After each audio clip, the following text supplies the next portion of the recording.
okay, so we've talked about all of those various components. Now, you've got someone that says, okay, James, I'm listening to you. It may be time to sell, but interest rates are high, right? What am I going to do about that?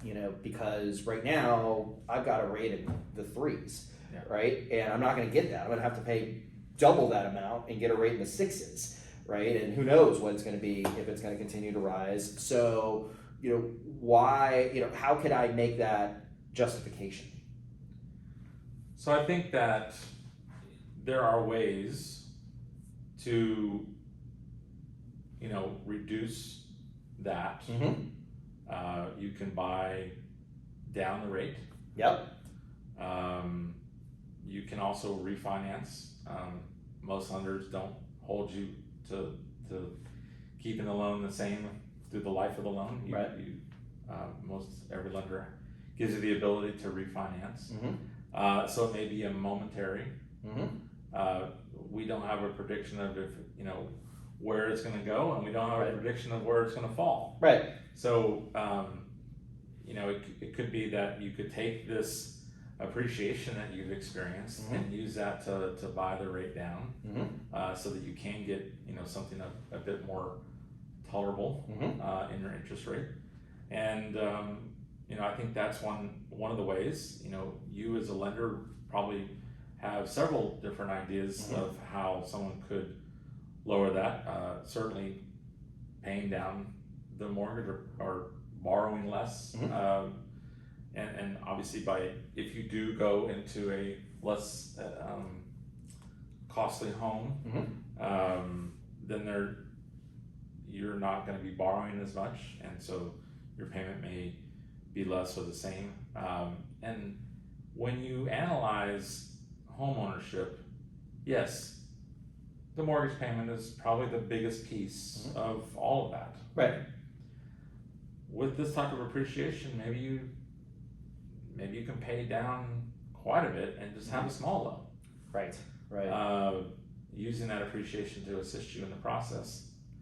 But I think kind of the overall thing that we're getting to is the cost of owning these homes as big as they are, and all the required maintenance and the monthly and the HOAs and just the upkeep and everything. It costs more to own a bigger home. Right.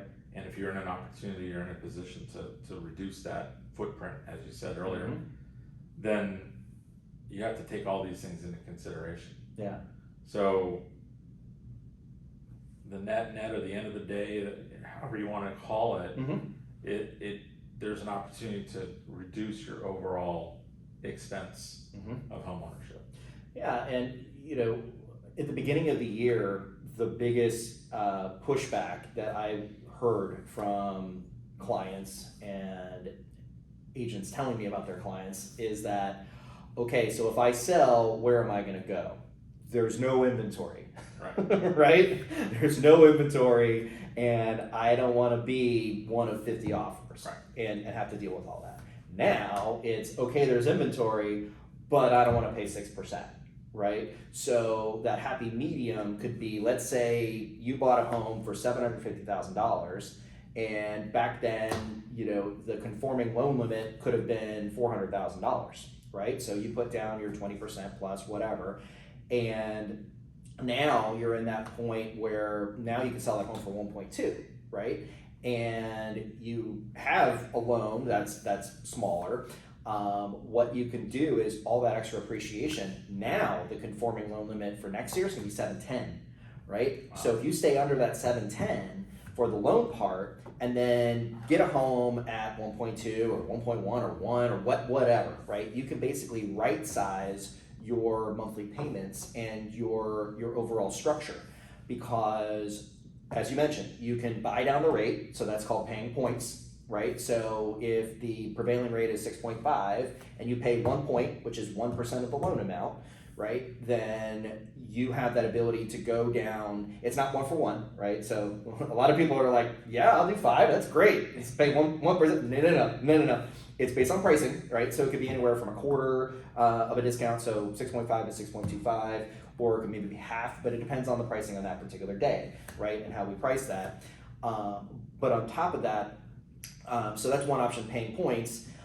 You could also say, okay, well, interest rates may eventually come down, right? So I'm not gonna pay any points and I'll just wait for the opportunity to refinance, as you mentioned, right? So you buy the home and you then refi when that window pops up, right? And I always tell my clients, look, I'll set you up. If you're not paying points and you're looking to refi, I'll set you up on a rate alert, and after you make your first 6 mortgage payments, gotta make your 6 mortgage payments, after you make the 6 mortgage payments, then we're gonna start looking at refi windows, right? So that's another idea. But